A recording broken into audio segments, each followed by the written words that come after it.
Chris, welcome to another week of RotoWire TV. Glad to have you back. How's the magazine coming along? It's good. We're almost done. We're in that second and third rewrite of it. It's pretty tedious at this point. I mean, really, it's just figuring out what we missed and then now tweaking some projections and stuff because, Michael Crabtree out for the season. That means, there's a whole bunch of guys that were irrelevant like Mario Manningham and A.J. Jenkins who now need to be, written up more extensively. But otherwise, yeah, it's going pretty smoothly. Where did you move Colin Kaepernick as a result of that injury? I think right now, I don't have it right in front of me, he's about 8th overall. It definitely hurts him. I mean, Crabtree and Kaepernick were really, really good in the playoffs last year and even down the stretch at the end of the season. And Anquan Bolden's going to be there, but he's 32 years old. He's never been fast. He's probably even a little slower than he once was. So I don't see him really filling Crabtree's shoes. He'll get a few more targets, but you're going to have somebody like Mario Manningham if he's healthy or A.J. Jenkins, who they drafted in the first round last year. Someone's got to have a bigger role and be a playmaker. But I don't think they have anybody who's as good as Crabtree. With Vernon Davis, last year he had that mysterious stretch yet again where he completely disappeared from the Niners' offensive plans. Now, once the playoffs came around, he was targeted a lot more frequently again. Do we see a consistent year out of him? I kind of think so. They asked Jim Harbaugh why they had targeted Davis so infrequently during the regular season when the last 2 years he'd been huge in the playoffs. And he said, well, defenses are trying to take away Vernon Davis, so they looked elsewhere. That doesn't make a lot of sense. Why wouldn't that also be the case in the playoffs, right? I mean, even more so.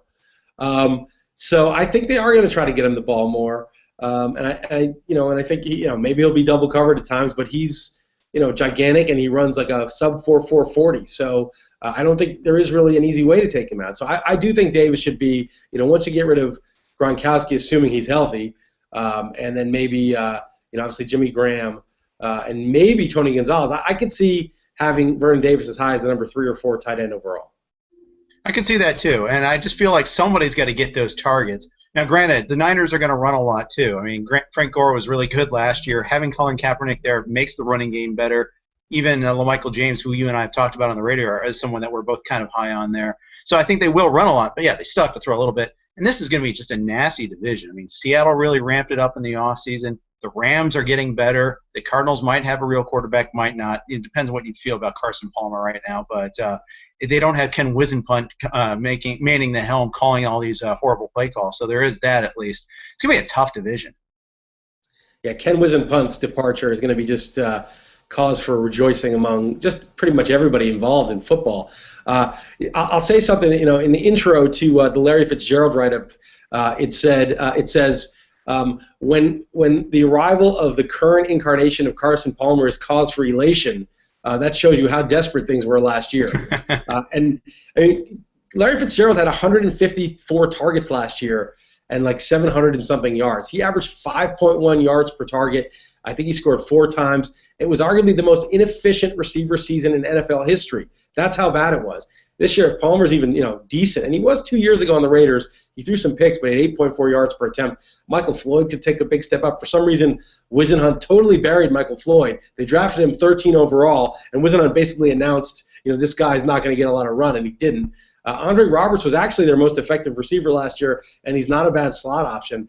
And then the defense was pretty good, and they upgraded the offensive line too. They'd used their number 7 overall pick on an offensive lineman. So, you're right. This division is going to be tough. The Rams, their defense is good, and now Tavon Austin's on that team. I don't think losing Steven Jackson's a big deal. And Bradford, he just needs to take that next step. And he was, he played better last year. So I agree. It's the toughest division in football, at least on paper, before the season. Yeah, let me ask you this about Fitzgerald. 2 things. One, is any of his inefficiency last year his own fault? It's always hard to say. I don't know exactly what the coverages were. I assume he was getting more of the attention because he's Larry Fitzgerald. And you combine that with a bad offensive line that doesn't give the quarterback to throw and bad quarterbacking, even on the rare occasion they did have time. And it's hard to separate. But, Fitzgerald is 30 now, and 30 or 31. And he's never been particularly fast. And, so maybe he wasn't getting separation either. I think the key to receivers like that, and Anquan Bolden, who's now on the Niners, these big, strong, physical, athletic, smart receivers, is you throw them the ball anyway. They don't really have to be open.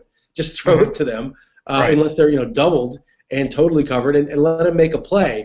And I think Palmer, who, if anything, erred on the side of throwing too many balls into traffic, will be a good fit for him. Well, it's not like Fitzgerald didn't get the targets. He got tons of targets. It's just they were bad targets. But right. I mean, yeah. The question is how many were totally inaccurate, and how many did he just not make a play on, or he just wasn't getting open enough that when you threw the ball up for grabs that there was somebody right on him, and it's hard to say that without watching tape of every single target, which I haven't done. I would say that Fitzgerald bounces back significantly, but I don't have him in that top tier. He's in that second tier, and even below guys like Andre Johnson, who's injury prone, Roddy White, whose upside is a little bit lower with Julio Jones there. I have Fitzgerald behind all those guys.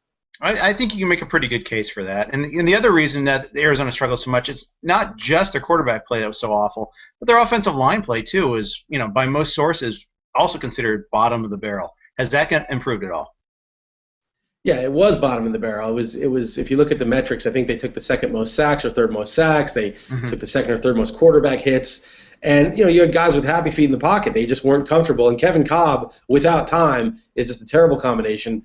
And he got hurt, and they just went down from there. But they did. They drafted a guard. I can't remember his name. I don't know the names of all these offensive linemen, which is sad. I just don't care enough.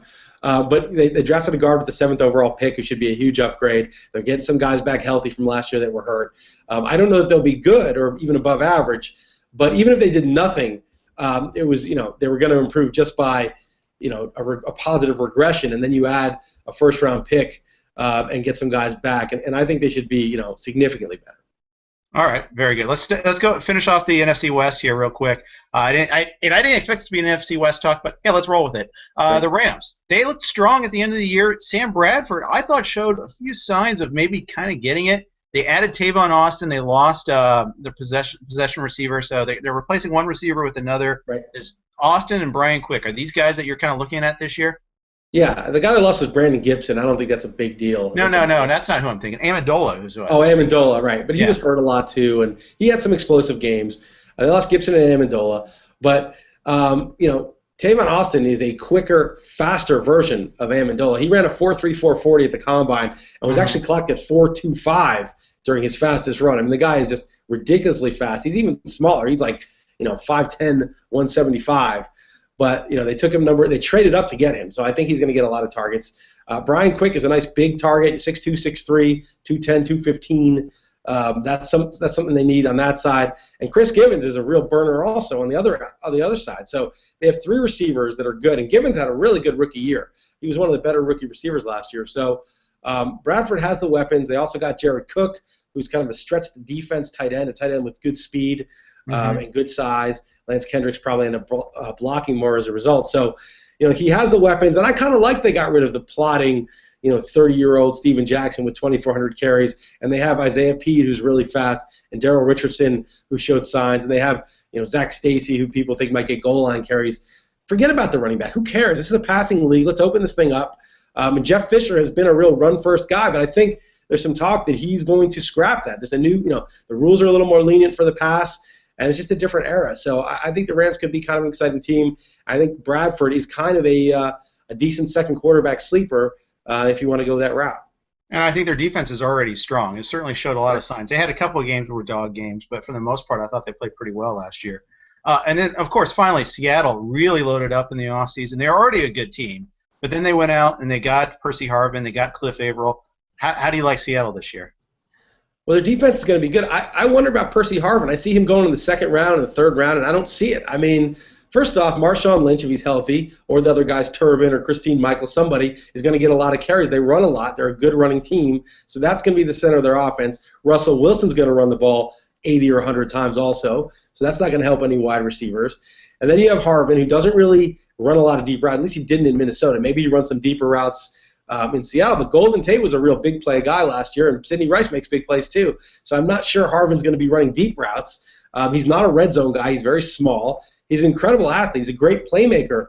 But if he's not running a lot of deep routes, you're not throwing it a million times, and he's not a red zone guy, where his numbers going to come from? Okay, maybe he gets 150, 200 yards on the ground. Maybe he gets 120 targets and 85 catches, running short routes. But I don't see, where's the upside? 6, 7 touchdowns. If he gets a kick return touchdown, that helps. I don't see him running a lot of touchdowns in with all the running back options they have. So, I just don't see the case for him being a second-round receiver. I don't see it with Randall Cobb either, another guy that I think is being overdrafted. Give me some of the big receivers who get red zone looks and who you can also throw the ball to down the field, even when they're covered, because they can just out-muscle and go over top of these cornerbacks. Yeah, you made the point on the show. I think it was when you and Payne were doing it on a Friday one time I was listening. You were saying like 8 of the top 10 fantasy scoring receivers were all 6'2" or bigger or something like that. All 11. The top 11, every single one. The shortest one was Roddy White, who's 6 feet 212. And the lightest one was A.J. Green, who's 6'4", 210. Of the top 11 receivers, there was nobody small. In terms of double-digit touchdowns, the smallest guys were Victor Cruz, about 6 feet 200, and James Jones, 6'1", 207. Those were the smallest guys to get double-digit touchdowns. All the little guys didn't have huge years. I mean, Randall Cobb had a breakout. He wasn't a top 11 receiver. Welker had a big year, only scored 6 touchdowns, though, and is going to have a diminished role probably in Denver. Guys like Harvin we just talked about. Deshaun Jackson, it's very hard for him to get in the end zone. Steve Smith, 4 touchdowns last year. Mike Wallace, he had 8 touchdowns, but a subpar year. It's very hard for these little guys to score. And also, again, they have to be open to throw them the ball. The big guys don't have to be quite as open. So, it's great. I think the small guys, the Tavon Austins, they can have big years, they can produce, but the odds are against them. So if I'm using the second-round pick, give me someone who can catch some touchdowns. Give me Demaryius Thomas. Give me, Brandon Marshall. I'm not going to start reaching for Randall Cobb or any of those guys. And so you're probably also not going to be that high on Wes Welker going to Denver. It can't improve his status. I mean, he's already getting tons of targets in New England. It's not like going from Tom Brady to Peyton Manning is going to make him better. I think if anything, it's a neutral switch, but I think it might even hurt him a little bit. Yeah, I mean, the one good thing he has going for him, people say, he's got this rapport with Brady. He's going to have to form that with Manning. It's going to take time. Well, the first year he played in New England, he had 112 catches. Right. So it didn't take any time. Secondly, he's working out with Demaryius Thomas and Eric Decker with Manning now as we speak. So, it's like he's going to be up to speed. He's a professional, all that. Okay, but he's 32 years old. Eric Decker's going to get 90, 100 targets. Demaryius Thomas is going to get 120, 130 targets minimum. The tight ends are going to get a few, passes their way. If Manning throws the ball 675 times, maybe, Welker gets his 130, 140 targets. I see him more as like a 120, 115 target guy, an 85 catch guy. And how many is he going to get per catch? 10 yards a catch? 11 yards a catch? He may crack 1,000 yards, but it'll be by not a lot. And I don't see him getting the end zone more than a handful of times. So, outside of a PPR league, I just don't see a lot of upside for Welker. Yeah, I agree with you on that one there. Looking at the team he left, New England, are any New England wideouts that you're going to draft? I know we got the tight end situation there. Gronkowski, the news came out today that he's going to need back surgery. Right. Just every day it seems like there's bad news with him. But Hernandez had a procedure of his own this offseason. They signed Amendola, and after that it's what? Well, it's Aaron Dobson, second-round pick, big receiver, not that fast. He's got a little speed, but he's not a blazer, not that quick. They have a fourth-round receiver. His name is escaping me right now, but he's got a little bit more speed and could be sort of the deep threat. They signed Donald Jones from Buffalo, who has shown occasional signs, but nothing significant. Michael Jenkins, another journeyman retread that they have. I don't know. I really don't know. Amendola is the only sure thing to get 120-plus targets. He could get 160 targets. Who knows? But he's been very, injury-prone. So, the idea that he's going to, play 16 games and get 150 targets it seems a little far-fetched. And then as you said, both tight ends are coming into the season banged up. I think if the tight ends are healthy, it sucks a lot of the upside out of the rest of the team because Gronk and Hernandez get all the red zone targets pretty much. Right. You're going to get occasional ones to Amendola, who's going to try to dart in for a score the way Welker did, but he's not going to get a lot of scores. And maybe Dobson, who has size, could also get involved in the red zone. But it's very hard to handicap. And, I think, people are going to draft Amendola, and they should, and the tight ends. But, if Gronkowski is really, an issue, if his back doesn't recover properly or he and Hernandez are both banged up, you're going to see a lot of gambling on different wide receivers there, and nobody really knows what's going to happen. I think training camp is going to have, tell a lot of the story. Who's getting looks, who looks good, and that's going to, determine who gets a lot of targets. Maybe it'll be Shane Vereen becomes Kevin Falk in his prime. There, he just gets like 80 targets of his own. He is an interesting sleeper, and Ridley. Not only did he not get involved in the passing game at all, but they would pull him at the goal line occasionally. I'm not sure that they're 100% committed to Vereen. They don't. I mean, to Ridley. They don't care. It's not like Belichick's like, oh, it's his job and he's earned. He doesn't care about any of that stuff. It could be Vereen as their number one guy. I would very much invest in those 7th round picks on Vereen rather than a 2nd or 3rd round pick on Ridley. I agree with you completely on that one. Okay, we'll talk more football next week. I want to talk a little baseball before we sign off today. Sometimes I feel like a trade doesn't always have to be the greatest value. Sometimes there's value in a trade being an exorcism. And I made a deal in that sort of respect just last night in one of my leagues. I got rid of B.J. Upton. I feel so good about it. And I know it's probably not – it's the anti-advice trade here. It's an 11-team mixed league. It's a home league. There's a lot of activity in this league and a lot of stuff going around in it. But I had Upton. I couldn't play him. The final straw for me was when he got benched 2 games in Skydome. I'm like, give me that. I want him to hit in this place. And they benched him for those games. So I got rid of him and Jose Altuve and instead got Shin-Soo Choo in a throw-in. So I'm doing the opposite of buy low, sell high. I bought high and I sold low. Was that an amateur move or is there value in this? Is B.J. Upton irretrievably broken? I don't know. I wouldn't say that he is. I think he can fix it, but there's a couple things. I have Ike Davis, and I just traded from a month ago, before it really got ugly. I just thought, he's off to a slow start, no big deal. And the slow start became, cause for panic. I mean, you're striking out 9 out of 13 of your last at bats, and it's just making contact and getting out is an achievement. It's a problem. And B.J. Upton's been nearly that bad. And you wonder, these are human beings. These guys now have lost confidence. They're tinkering with their swing. They're experimenting at the plate. They're trying to figure out something that works against major league pitching. And it's not just that he'll definitely bounce back. It's not like that. They're lost. And, how long will they get to find it before they're benched or demoted? And the other problem with Upton is that the Braves have people. They have Hayward, who's also been horrible, but he's not as lost as Upton. They have Justin Upton. And then Evan Gattis needs a place to play now that Brian McCann is back. And Jordan Schaefer's played okay too. That's the funny thing is he's pretty useful too. Yeah, and in this league, I can't start Upton if he's going to play 4 or 5 games a week. In an 11-team mixed league, that's death to have a guy that's not playing every day. And so I got to either bench him and then waste one of my 3 bench spots, or trade him. And so I ended up trading him. And I think the spot has value in a league like that. Yeah, it definitely does. Look, I don't know. I probably wouldn't have done it. I would have been patient probably, but I can't say you're making a mistake. The Braves.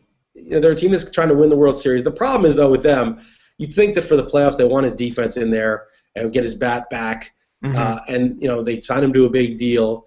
And so they maybe give him some days off and just try to, do something to get him back in the right frame of mind. And then, eventually the plan is obviously to have him out there in center field. So I would probably not have done it. I'm more worried about Ike Davis, actually. I think that the Mets are going nowhere. And he is so lost to the plate, and defensively, he's a first baseman. It's negligible what he contributes. So, it really would make sense to send him down to AAA at this point. There's no reason not to let him get, start hitting a little bit and get his confidence back, get his mechanics back.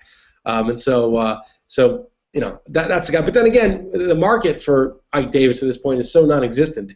You may as well hold on to him too. Right, exactly. The Mets can send Davis down. The Braves don't have that option, really. Right. So that there is a difference. There's no contract. There's no service time issue. All that's out the window with Upton, whereas with Davis, that's still in play. So you can work on all of that.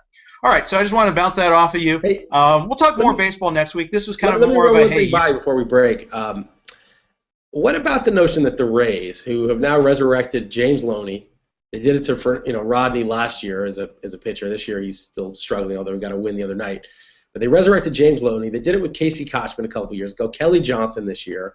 They're getting a lot out of these guys. And that B.J. Upton was kind of like, well, he was the only guy. It seemed like out of all the players on the Rays, the only guy that didn't seem to really break out for them was B.J. Upton. It was like, oh, he'll be even better now that he leaves out of that park, and maybe he just didn't fit in with management or whatever. And now he completely tanks. Is there something where when you leave the Rays, you can't possibly do better, and you might very well do a lot worse? It's possible. It's funny because it's not a hitter's park at all. They've done it with pitchers too. So that's the thing is they're better at development. Maybe they're better at coaching at the big league level. Maybe I think a lot of there's a baseball mentality that hey, you learn in the minors. At the major league level, you just produce, right? They have coaches at every level. They fire hitting coaches all the time, left and right. but how much actual coaching goes on. That's the thing, that there's a knowledge gap. I'm sure on a lot of teams there's a lot of good stuff going on, and a lot of teams it's garbage. I mean, you've read Ball 4. I mean, that's a generation and a half ago, 2 generations ago, where they're openly mocking the hitting coach. They're openly mocking the coaching that was going on there. I'm sure in some organizations it's better than others. They take it more seriously. They have a better approach. There's good hitting coaches. There's good pitching coaches, and there's a lot of in between, and there's a lot of bad ones too. Yeah, I mean, and the example I could think of was the Braves in the '90s. Everybody would go to Atlanta, and all the pitchers who went to Atlanta would get much better. And as soon as they left Atlanta, they revert to not being that good. And there was like 8 of them. I mean, it was guys from Steve Avery before he got hurt, but to Mike Remlinger, to like 10 different relievers. Kevin Millwood didn't do much after he left Atlanta. There were so many guys that were elite in Atlanta or very good that just fell off the map. And it was like, are they doing something? There was that one theory that I thought was plausible. It was the catcher framing that they did that made a difference. But Tampa Bay seems like the new Atlanta Braves now. And I saw you tweeted today about how even now when Atlanta trades a pitcher, leave him alone. Although the one exception is Adam Wainwright, who was a Brave prospect, and obviously he panned out pretty well. Yeah, and I got one response. Jason Schmidt might have one too. Right. That worked out, but before he got hurt, it took Matt Belisle 8 years of his career to find a way as a niche as a setup guy. He was another ex-Brave that finally did something. But the point holds, and I like your theory about framing the pitches there. And, I wonder if there's something to that. The pitching coach, whether it's Leo Mazzoni's throwing program had something to do with it. These are all interesting theories, and I'm sure that there is a marginal difference in there somewhere. And being around great pitchers, being around Smoltz and Maddox and Glavine, learning from them and seeing how they go about their craft, I'm sure there's something to that too. I wouldn't be surprised. And the other similarity between the Rays and the Braves during all the time. Remember, all those Braves teams, they went through so many different guys as closers. The Rays had 8 years with 8 different guys leading them in saves. The A's are kind of like that. They find those guys that are interchangeable. They don't load up on that. They find other places where they load up on. Yeah, and the A's also traded away a lot of guys that kind of fell apart after they traded them. I mean, even Danny Herron had a couple good years, and now is struggling again. The one exception was Tim Hudson, who lost the velocity, but still, probably going to end up in the Hall of Fame. But the A's also were a team that once they got rid of somebody, a pitcher especially, it was it only a pitcher. I'm going to even say only a pitcher because it does not apply to Carlos Gonzalez. That's for sure. Right, that's true. But then again, I mean, sending a hitter to Coors Field, you're going to look bad no matter what. Right. True. His roto PS, I think, is like 800 for his career or something like that. That's absolutely a good point. Good point. All right, hey, good stuff this week. Welcome back. We'll do more football and baseball next week. Thanks for watching RotoWire TV. Cool, man. That was a crisp one. You're going to edit? Yeah, did you stop it? Oh, no, I didn't. Well, you edit this out at the end. Yeah, of course.